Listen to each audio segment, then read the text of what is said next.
Bonjour, je suis professeur de français. Dans mes vidéos, je traite des thèmes en rapport avec la première année du bac et le bac libre. Mes sujets peuvent aussi intéresser les personnes qui désirent, je dirais toutes les personnes qui désirent enrichir leur vocabulaire en français et leurs idées. Avant de commencer, je vous prie de vous abonner si mes vidéos vous plaisent et de liker si vous aimez encore. Le thème, comme vous voyez bien, c'est le fatalisme. Qu'est-ce que ça veut dire le fatalisme? C'est tout accepter dans la vie sans aucun effort de remettre en question.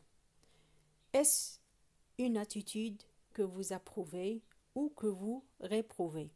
C'est-à-dire, il y a des gens dans la vie qui acceptent tout ce qui leur arrive, que ce soit surtout quand il s'agit d'un échec, d'un malheur, de quelque chose de fâcheux dans leur vie, alors ils acceptent tout sans se poser de questions et sans dire, sans chercher les tenants et les aboutissants, c'est-à-dire sans chercher le pourquoi et le comment. Voilà, on va voir le traitement du sujet. Introduction. Être fataliste, c'est quoi? C'est être passif, accepter les événements de sa vie sans chercher le pourquoi et le comment, comme je l'ai dit tout à l'heure. C'est-à-dire, ce sont des gens qui acceptent tout ce qui leur arrive dans la vie, car tout doit arriver selon eux. Pour eux, c'est écrit, voilà, on ne peut rien faire. Les défenseurs de cette attitude croient dur comme fer que c'est vrai. Oui, on ne peut pas changer notre destin. On ne peut pas changer le cours de notre vie. Les détracteurs, ceux qui ne sont pas d'accord, disent non, ce n'est pas vrai. On est quand même capable de changer certains événements dans notre vie. On va voir dans le développement qui a tort, qui a raison. Il est sans doute vrai que, dans la vie, on ne peut pas changer notre destin, puisque c'est l'œuvre du Créateur. Voilà, pour certains, pour la première catégorie, c'est Dieu qui, bien sûr, on peut dire, qui dicte euh, ou bien qui organise notre vie. D'accord, on est bien d'accord. Alors, on subit les événements de joie et de tristesse sans se poser de questions. Dans l'œuvre de Voltaire, on a un personnage, surtout l'œuvre de Voltaire, le Candide ou l'optimisme. Il y a le personnage de Pangloss qui était un fataliste heureux, car selon lui, tout doit arriver dans le meilleur des mondes. Pour ce personnage, on vit dans le meilleur des mondes. Et tout ce qui arrive, et on doit l'accepter, que ce soit la guerre, que ce soit l'injustice, que ce soit le crime, le viol, c'est on est comme ça, malgré tout, on est dans le meilleur des mondes. En quelque sorte, cette attitude passive, c'est-à-dire tout accepter, sans jamais se poser de questions, ou bien sans dire non, pourquoi, comment, on la retrouve chez bon nombre de gens, puisque, c'est-à-dire bon nombre de gens autour de nous, puisque quoi qu'il arrive, il remercie Dieu même dans les pires moments et en disant bien sûr Hamdullah. Ça c'est bien, Hamdullah bien sûr il faut le dire. Il faut remercier Dieu pour le bien et pour le pire. On ne peut pas nier le fait que cela réconforte et apaise la colère ou la tristesse. C'est vrai, si Dieu nous a donné on peut dire ce moyen pour contenir notre tristesse ou pour bien sûr ne pas sombrer dans la colère dans ces moments-là, dans les moments surtout où notre colère vient d'éclater ou bien notre tristesse est très profonde. C'est-à-dire pourquoi? C'est afin de nous ressaisir, c'est-à-dire afin de nous contrôler.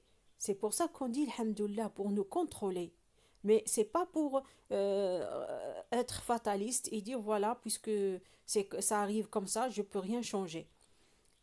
Donc, mais c'est pour nous contrôler et essayer de chercher une solution à nos problèmes. Donc, ce n'est pas Hamdoullah et on reste sans rien faire. Non, c'est vrai, on doit remercier Dieu pour ce qu'il nous a donné, mais on doit chercher la solution. mais ne pas attendre qu'elles viennent sans effort, parce que aucun changement dans la vie ne vient sans aucun effort. C'est pas possible.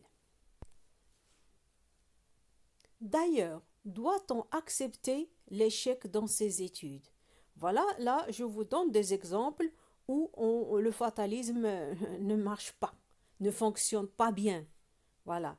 Lorsque un élève échoue ou bien il refait l'année, par exemple, est-ce qu'il doit accepter cet échec? Ça y est, c'est comme ça, c'est Dieu qui a voulu ainsi? Non. L'échec scolaire, c'est pas Dieu qui le veut, c'est la personne elle-même qui n'a pas bien travaillé.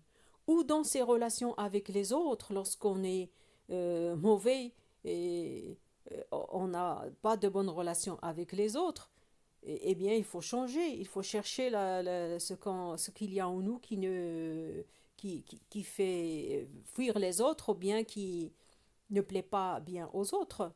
Ou encore le chômage. Imaginez quelqu'un qui est au chômage et il ne fait rien, il ne cherche pas de travail sous prétexte que c'est écrit.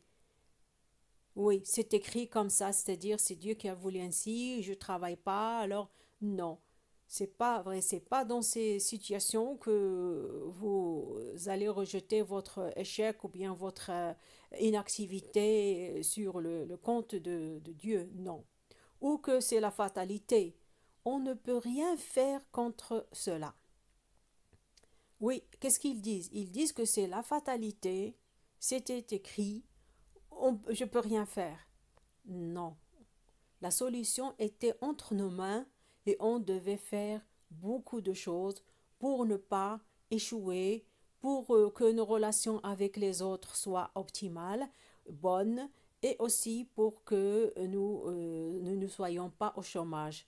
Même si on n'a pas fait des études, on peut chercher une activité par laquelle on peut bien sûr avoir une rente ou bien avoir euh, tout simplement de l'argent. Et aussi beaucoup d'autres situations où on doit entreprendre, on doit travailler, on doit faire quelque chose pour ne pas sombrer dans ce fatalisme-là. Oui. Ainsi, les gens paresseux trouvent là de belles excuses pour expliquer les événements fâcheux dans leur vie par la malchance ou le destin. Voilà, certains disent ah j'ai échoué, et j'avais pas beaucoup de chance. Ou bien c'est le destin qui a voulu ainsi que je rate ma vie, ou bien que je rate mon examen, ou bien que je sois en retard pour mon examen, par exemple. Non, parce qu'il faut toujours bien s'organiser dans les choses sérieuses de sa vie. Il ne faut pas les prendre à la légère. Il faut être vraiment en règle et être bien sûr direct et aussi droit pour bien mener les choses. Conclusion. Enfin, arrêtons ce fatalisme facile qui tue en nous l'esprit de l'initiative. Tout rejeter sur le compte du destin pour ne rien faire. Ça, c'est tuer en vous, c'est l'esprit de l'initiative. Donc la seule fatalité que l'on accepte, c'est la mort. C'est vrai, la seule fatalité qu'on doit accepter, c'est la mort parce qu'on ne peut rien faire et elle est l'œuvre de Dieu, car elle est l'œuvre du Créateur qui est Dieu. Mais le travail, le chômage, nos relations avec les autres, c'est nous qui sommes les responsables. Voilà, ma vidéo touche à sa fin. Et avant de vous quitter, je vous prie de vous abonner à ma chaîne et de liker la vidéo si elle vous plaît